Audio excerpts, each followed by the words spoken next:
bienvenue dans le carré, je te remercie d'avoir accepté l'invitation. Alors Flo, pro Turbo Poker, mais avant ça tu as eu une vie aussi. Tu peux nous parler un peu du chemin parcouru jusqu'à maintenant? Ouais, moi j'ai sûrement pas eu le même parcours que la plupart de la jeune génération, je dirais, parce que moi je vais avoir 38 ans dans quelques jours, j'ai 2 enfants. Voilà, j'ai travaillé jusqu'à l'année dernière. Donc mon dernier boulot, j'étais commercial pour une société anglaise qui fabriquait de l'électroménager. Voilà, donc rien de très sexy et rien à voir avec le poker, les jetons et les cartes. Jusqu'au jour où je me suis retrouvé convoqué par ma DRH, voilà, qui me sort un beau dossier Florent Marquez avec ligne à mob, voilà, WPT Cannes. Ils s'est aperçu qu'il y avait un truc, quoi. Voilà, ils ont compris que je passais plus de temps à jouer online ou dans les casinos qu'à aller voir mes clients. Donc, forcément, en bonne DRH, elle m'a envoyé un joli recommandé. Et 2 mois après, j'étais, on va dire, joueur professionnel d'office. Voilà. Alors que moi, j'avais travaillé jusqu'à présent et j'avais essayé de concilier les deux. Bon, au final, on n'a que ce qu'on cherche, je pense. Donc, c'était un peu la finalité. Ouais, à l'insu de mon plein gré, je crois que c'est un petit peu ce que j'ai cherché. Ouais. Comment se fait la rencontre avec Turbo Poker en fait? Alors avec Turbo Poker, en fait, c'est au tout départ, en fait, donc Turbo a lancé sa room, donc c'était en début 2012, donc avec une team qui était composée de Steph Gérin, donc capitaine Steph Gérin, il y avait Vanessa Hedwig, donc championne du monde WSOP, Carlos Lopez, donc qui a eu de très bons résultats l'année précédente en live. Qui est bien fait par lui, qui avait fini dans les 15 premiers français, je crois, et également Benjamin Lardeux, qui est un joueur cash game online. Donc voilà, 4 joueurs qui composaient cette équipe. Carlos m'avait contacté parce qu'il lançait une promo sur Turbo Poker, en fait, qui s'appelle Rising Star. Donc ça permet en fait à n'importe quel joueur, au travers d'un classement bimensuel sur la room, de pouvoir prendre la place d'un pro. Et il se trouve que Carlos a joué sa peau contre moi. Et j'ai piqué la place à Carlos. Bon, voilà, malheureusement, mais bon, c'était le but du jeu et on l'a accepté l'un et l'autre. Voilà, bon, c'est toujours un petit peu délicat d'éliminer un ami. Bon, c'est la loi du jeu. Poker aussi. Voilà, du poker. Et donc voilà, je me retrouve donc chez Turbo. Donc la promo a commencé en mars 2012 et début mai 2012, donc j'intègre la team avec donc à l'époque Stéphane Géret, Vanessa Hedwig et Benjamin Lardeux. Voilà. Quand on est joueur entre guillemets semi-pro, ouais. Quand on attaque le monde professionnel et que on a un partenaire avec, on a une room, est-ce que ça te rassure quand tu intègres? Est-ce que ça te conforte dans ton shot poker ou est-ce que non, c'est anecdotique pour toi? Disons que ça n'a pas révolutionné ma vie, parce que moi je joue depuis des années, que ce soit online ou en live. Bon, au début, comme tout le monde, on perd de l'argent, on paye pour apprendre, on va dire, puis progressivement on devient un joueur gagnant. Et le fait en fait d'avoir un sponsor, c'est on va dire une reconnaissance, mais je reste très lucide en fait sur mon niveau global vis-à-vis des autres joueurs que je vais mettre bien au-dessus, voilà, et des joueurs qui ont un niveau bien évidemment bien au-dessus du mien. Donc je reste lucide par rapport à ça, mais je savoure aussi ce petit côté esprit d'équipe. Voilà, j'ai joué au rugby pendant des années, j'apprécie de défendre des couleurs d'une marque, d'encourager les camarades qui sont encore en course quand on a sauté, ou les camarades qui restent derrière le ride pour t'encourager. Voilà, et après ça donne quand même, comme je dis, on représente une marque, donc on doit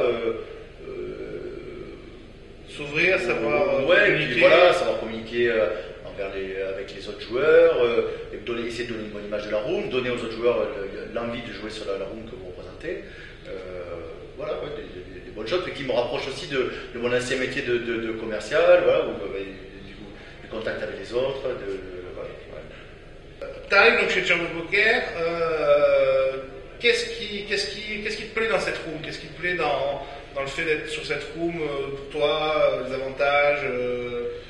Disons que je pense que le principal intérêt que je vois, c'est qu'il y a une espèce de petit côté déjà un petit peu familial, parce qu'il y a des fields qui sont quand même moins importants que sur les rooms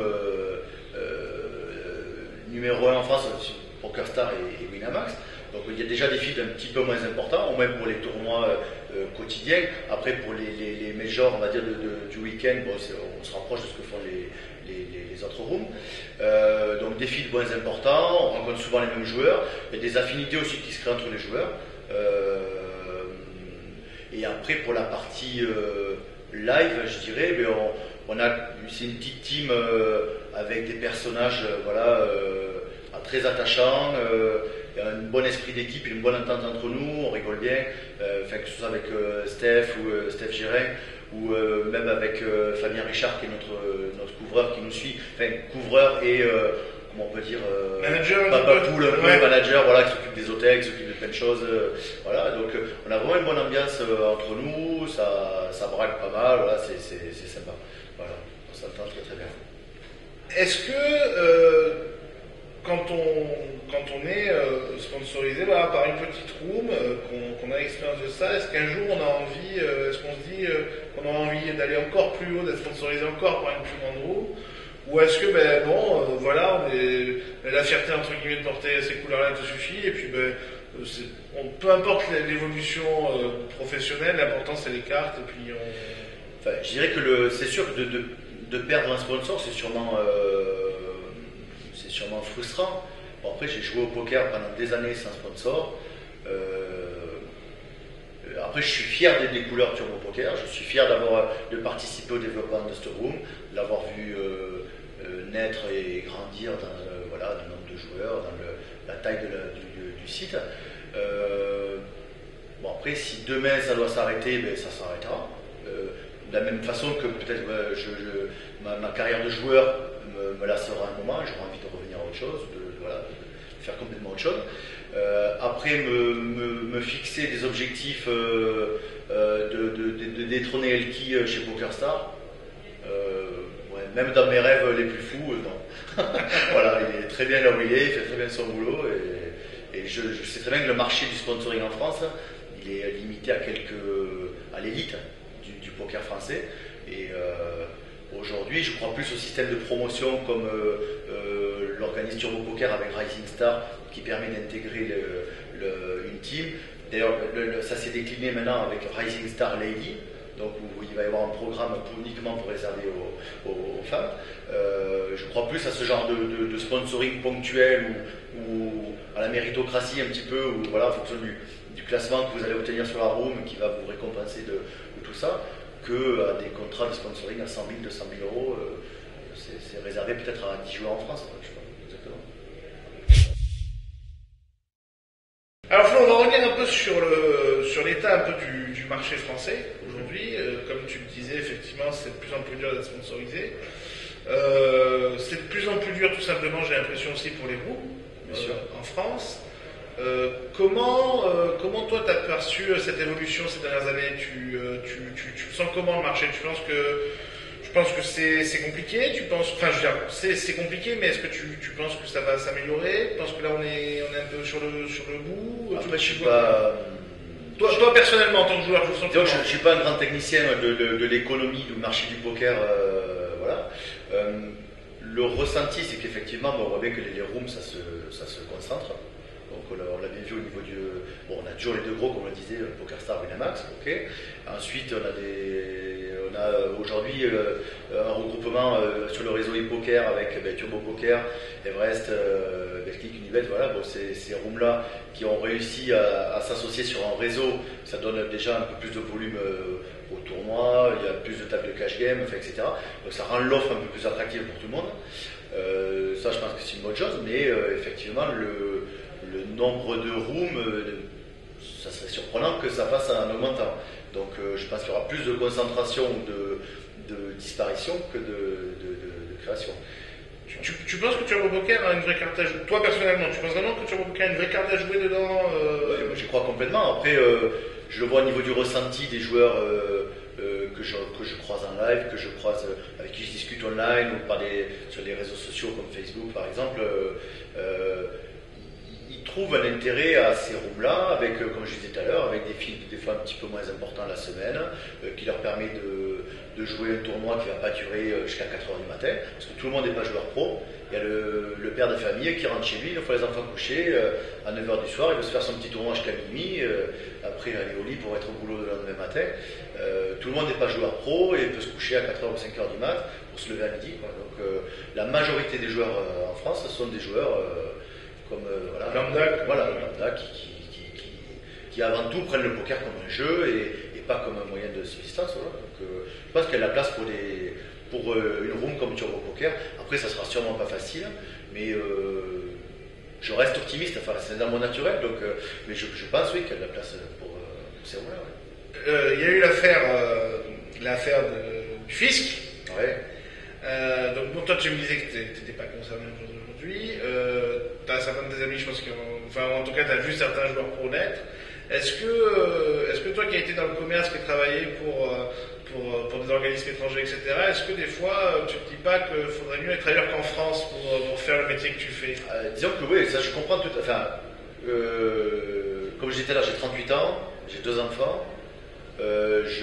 Même si je les ai pas étant séparés, voilà, bon, je les ai, on va dire, un week-end sur 2 et plus, voilà, quand on peut s'organiser différemment. Mais je ne me vois pas dire à mes enfants, bon, mais papa s'en va à Malte et on se verra dans 2 mois si j'ai pas un tournoi à jouer, je sais pas où. Voilà, donc moi, ma vie telle que je l'ai aujourd'hui en France me va très bien.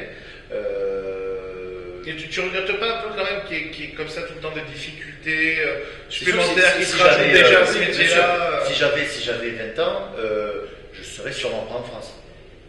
Je serais peut-être pas à Malte, mais peut-être dans un endroit plus rigolo, en Thaïlande ou je sais pas où. Voilà, ça se.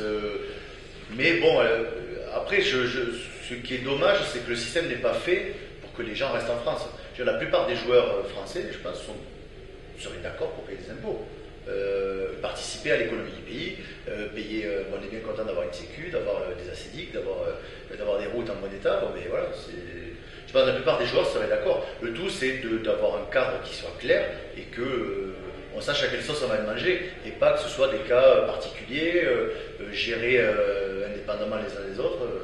Mais je pense que globalement, beaucoup de joueurs seraient prêts à rester en France. Même, après, je ne suis pas économiste, mais je pense qu'il vaut mieux que l'argent soit sur le territoire français qu'à Malte, au Maroc, en Thaïlande, ou à Londres. Ouais. Là, aujourd'hui, Flo, on se trouve dans une des salles privées d'un poker room de Gujan Mestras. Turbo Poker a des affiliations avec des beaux tournois, les 770 méga Deep Stack. Là, aujourd'hui, on est là pour un DSO. Est-ce que toi, ce genre de tournoi avec des beaux stacks, une belle offre, c'est quelque chose que tu aimes? C'est quelque chose que tu défends? Oui, disons que aujourd'hui, bon, l'offre de tournois est assez vaste. C'est-à-dire, tous les week-ends, vous avez des tournois de 50 à 1000 euros partout en France.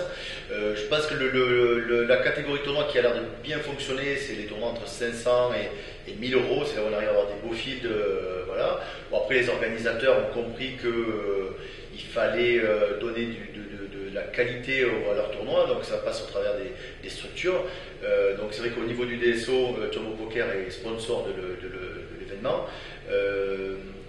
L'organisation elle-même est gérée par Texas Poker, et donc Apo, que beaucoup de joueurs de live connaissent, est un fervent défenseur justement de ces structures, de la qualité du jeu, et donc ça permet des buy-in finalement entre guillemets raisonnables, parce que ça reste quand même 500 euros, donc c'est une somme, mais ça permet à quasiment tout un chacun de pouvoir jouer un tournoi sur 3 jours avec des bonnes conditions de jeu, de la profondeur.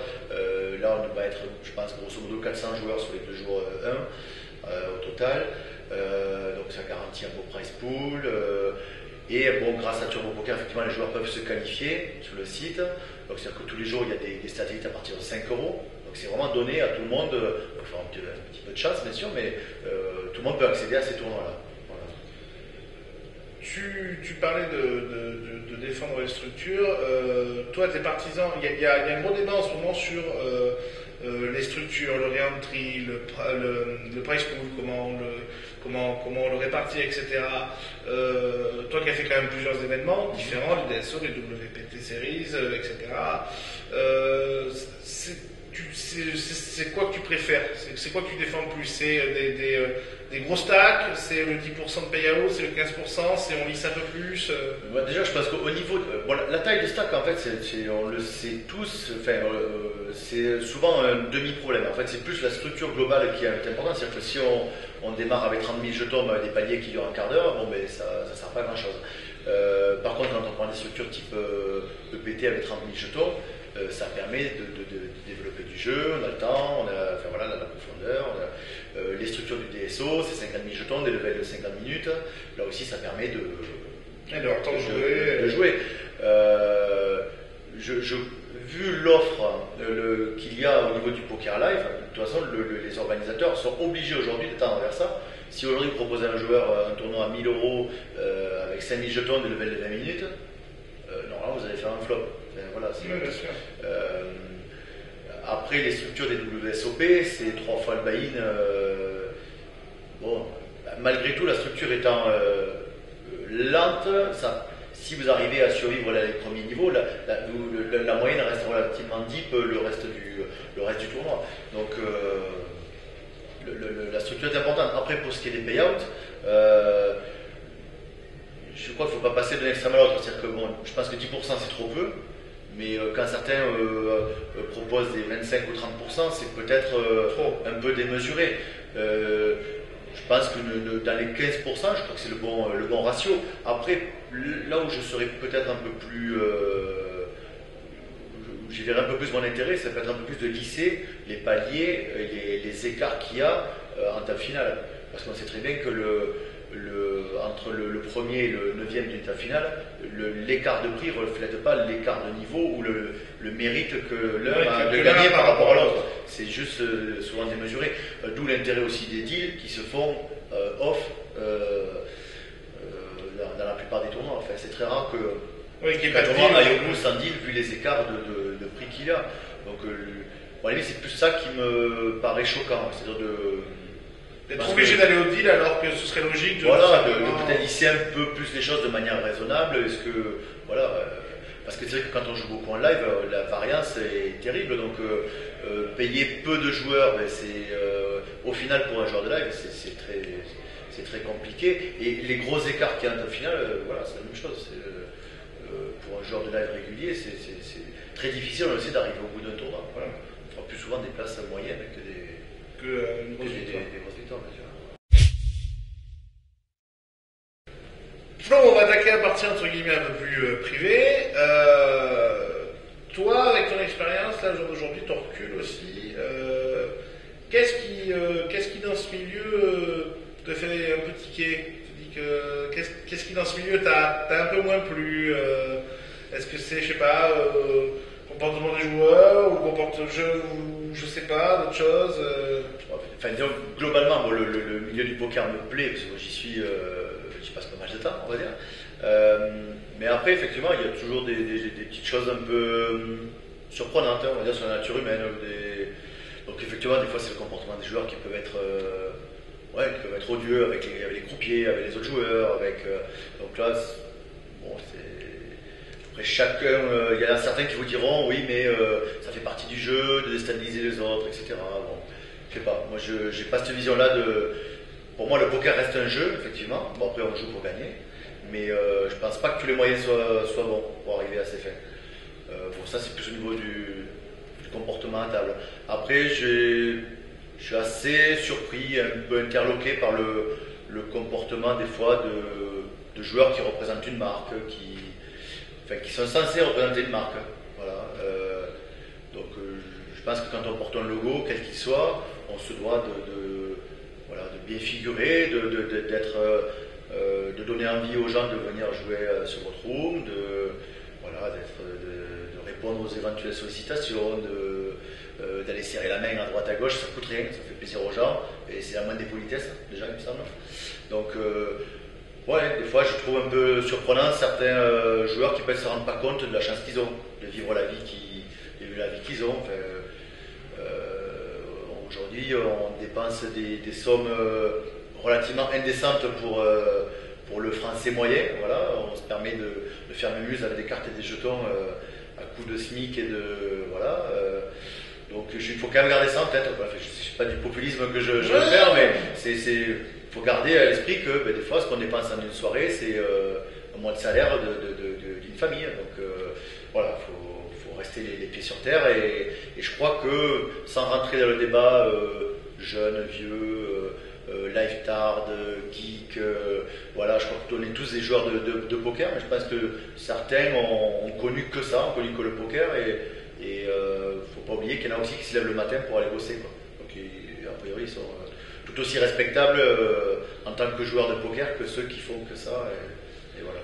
Quand, comme la victoire que tu as pu avoir à la CF, tu commences à avoir des belles sommes voilà, qui t'arrivent, est-ce que toi, avec ton expérience, tu es plutôt à prévoir quand même un peu les mauvais jours, ou comme certains joueurs, et comme parfois on peut leur reprocher aussi, tu es plutôt à spew un peu tout et n'importe quoi? Non, en fait, disons que je suis, on va dire, un spewtard dans la vie parce que je fonctionne voilà, à l'instinct, au ressenti. Et si je pense qu'il faut que je fasse dans une direction, je vais y aller, voilà, coûte que coûte. Après, pour ce qui est de ma gestion de bankroll, je me suis jamais proc. Ça fait des années que je joue, j'ai jamais été proc, contrairement à beaucoup de joueurs. Donc pour la victoire de la CF, j'avais on avait échangé départ avec d'autres joueurs. Voilà, donc déjà j'ai balancé 5-6 000 par-ci, 10 000 par-là, donc j'ai pas eu tout le montant global de ma victoire. Ensuite, en fait, j'avais des travaux dans ma maison à ce moment-là, et donc une grosse partie voire la quasi-totalité de ces gains-là, je les ai investis dans ma maison. Voilà, donc à coup de carrelage, de peinture, de menuiserie, voilà. J'ai pas tout réinvesti en bouteilles de vodka, en coke et autres plaisirs. C'est ça. Tu dis que t'as jamais été broc, ça te fait peur, le côté demain pouvoir tout perdre, parce que je suppose que tu as vu ça aussi dans ton entourage, les gens qui jouent sont vraiment mal. Ouais. Toi, en tant que père de famille, quelqu'un qui a connu la vraie vie, ça te fait peur, ou quand même tu te dis... Peur, je pense que au pire vous pouvez perdre ce que vous avez normalement, enfin si vous n'êtes pas encore plus débile que ce qu'il faudrait être normalement. Donc au pire vous allez perdre ce que vous avez, donc, mais au pire si vous perdez ce que vous avez sur votre compte, il ne vous reste plus qu'à aller bosser, et puis voilà, terminer le poker. Aujourd'hui, moi, mon fonds de commerce, c'est comme tous les autres joueurs, c'est la bankroll que j'ai. Voilà.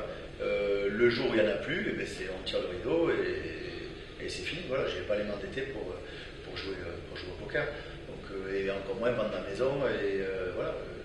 Et repartir dans la vraie vie, entre guillemets. Toi qui l'as connu, je dirais le plus tard possible, mais c'est pas non plus un cauchemar que d'aller travailler le matin. Voilà. C'est sûr que la vie que j'ai là depuis 1 an et demi, entre les voyages, les gens que j'ai rencontrés, je parle même pas d'argent parce qu'en fait je suis pas millionnaire du poker, je suis quelqu'un qui vit du poker, mais je suis pas en train de construire ma retraite en jouant au poker. Donc non, c'est sûr que la vie que j'ai, je m'éclate, j'ai des amis avec qui d'ailleurs, petite pensée à Steph et à Greg, voilà, mes fidèles compagnons de virée, voilà, et avec qui on a fait plein de voyages ensemble. On a visité tous les nightclubs d'Europe et d'Afrique. Voilà, mais bon, voilà, donc on a passé des super moments ensemble, on a rigolé, des fois on a gagné de l'argent, des fois on en a perdu. Mais bon, globalement, voilà, c'est génial d'avoir fait tout ce que j'ai pu faire en aussi peu de temps. Donc même si ça doit s'arrêter demain, passer 2 ans, génial. Voilà. Avec le recul là, que tu as de toutes ces années passées dans le poker, à partir du moment où tu as découvert le poker jusqu'à maintenant, est-ce que ça t'arrive des fois, je sais pas, d'avoir des regrets, de te dire j'aurais peut-être fait ça différemment, j'aurais peut-être commencé ma carrière plus tôt, ou j'aurais peut-être pas joué autant de tournois, j'aurais peut-être joué plus. J'ai pas vraiment pas vraiment de regret de pas. Enfin bon, après oui, on peut toujours se dire si j'avais commencé à 20 ans, mais bon, à 20 ans, on ne parlait pas de Golden quand j'avais 20 ans. Non, je suis content le seul regret que je peux avoir, c'est d'avoir pris 10 kilos à peu près. Bon, voilà, après, non, j'ai pas vraiment de regret. Comme je disais tout à l'heure, j'apprécie la chance que j'ai d'avoir cette vie-là. Après, les regrets, des fois, c'est d'avoir négligé certaines personnes, d'avoir sauté des repas de famille parce qu'il y avait un tournoi qui était plus important que ça, enfin qu'à l'époque j'estimais plus important, de mettre coupé des fois certaines personnes parce qu'on est focus sur une passion qui prend du temps, qui nécessite... C'est ça un peu le prix à payer du poker d'avoir... Ouais, je pense que... Après c'est difficile de... Je suis un peu excessif dans tout, c'est-à-dire que quand je faisais du sport, j'étais à 200% dedans. Quand je me suis mis au poker, je me suis mis j'ai joué au golf, j'ai joué pendant 2 ans au golf comme un timbré. Là, je joue au poker, mais je pense au poker... voilà, je pense que même quand je dors, je dois avoir des rêves de poker. Mais je crois qu'on est nombreux à être comme ça, à être un peu excessif. Et après, entre l'addiction et la passion, je pense que de fond à la masse. Ouais, on est toujours sur le fil du rasoir. Mais j'essaie de m'efforcer à faire autre chose, de pas le matin de se lever, d'allumer l'ordi et de suite regarder qu'est-ce qui se passe dans le microcosme pokeristique ou voir s'il y a du monde qui joue déjà au table de cash game ou autre. Enfin voilà. J'essaie de m'efforcer à ça, mais c'est un peu contre nature. Voilà, se remettre au sport, ça c'est quelque chose que je dois faire. Voilà, reperdre les 10 kilos, ne pas reprendre la cigarette, voilà, des choses comme ça. Si demain, tu disais que t'étais papa, si demain tes enfants se mettent au poker, tu leur dis quoi? Tu les en empêches? En fait, tu les mets en garde? Tu fais quoi? C'est un peu comme quand un père a un fils, il aimerait bien qu'il joue au foot ou au rugby ou voilà. Mais sauf qu'au poker, c'est quand même pas la même chose. Donc au rugby, vous pouvez prendre 2-3 marrons de temps en temps. Ça, c'est pas bien grave. Bon, au poker, il y a d'autres risques qui sont un peu plus gênants, on va dire. Donc mon fils, il a 7 ans, il veut faire comme papa, bien sûr. Donc il regarde papa jouer, il veut jouer avec papa. Mais bon, je pense que c'est comme tout, si vous êtes pilote de Formule 1 et que votre fils veut faire pilote de Formule 1, même s'il y a des risques, le tout c'est de lui dire, attention, parce que tu peux aussi te casser la gueule, tu peux te faire mal. C'est pas sans risque. Donc bon voilà. Et pour ma fille, non, surtout pas. Mais bon. Le garçon, oui. Non, mais bon, voilà, après, disons que je fais confiance à la vie, je fais confiance à mes enfants, je suppose que l'éducation qu'ils auront eue fera qu'ils prendront les bonnes décisions dans leur vie, et après, voilà, des conneries, on en a tous fait, on en refera sûrement, j'espère, et donc voilà, je leur fais confiance. Pour finir, quand tu vas arrêter le poker, de gré, de force, la vie, et qu'on parlera de Flo Marquez, t'as envie qu'on retienne quoi du joueur et de l'homme? À la limite du joueur, je pense que je m'en fous un peu de ce que les gens peuvent penser aujourd'hui, de ce qu'ils retiendront demain. J'espère plus qu'ils retiendront le personnage que le joueur, en fait, parce que le joueur, il n'y a pas grand monde qui va rester dans le Hall of Fame du poker, on sera tous anonymes dans peu de temps. Donc voilà, j'espère plus que les gens se souviendront des rigolades, ou des discussions, ou des engueulades, de ce qu'ils veulent, mais plus du personnage, de la personne que du joueur. Voilà. Et qu'est-ce que tu as envie qu'ils retiennent en particulier de l'homme, s'ils ont quelque chose à retenir? Voilà, je pense qu'après, globalement, ma bonhomie, on va dire. Voilà, que je pense pas que c'est quelqu'un qui se soit trop pris la tête dans sa vie. J'espère que ça va durer longtemps comme ça. Et j'espère, oui, qu'ils retiendront ça. Voilà, que la vie est belle et que voilà, on a de la chance. Voilà. Flo, je te remercie beaucoup. Merci à toi d'avoir supporté. Non, c'était un plaisir. Et puis, je suis comme toi, je suis optimiste, donc j'ai toujours le meilleur pour l'avenir. Ouais, exactement. Merci beaucoup, Flo. Merci à toi.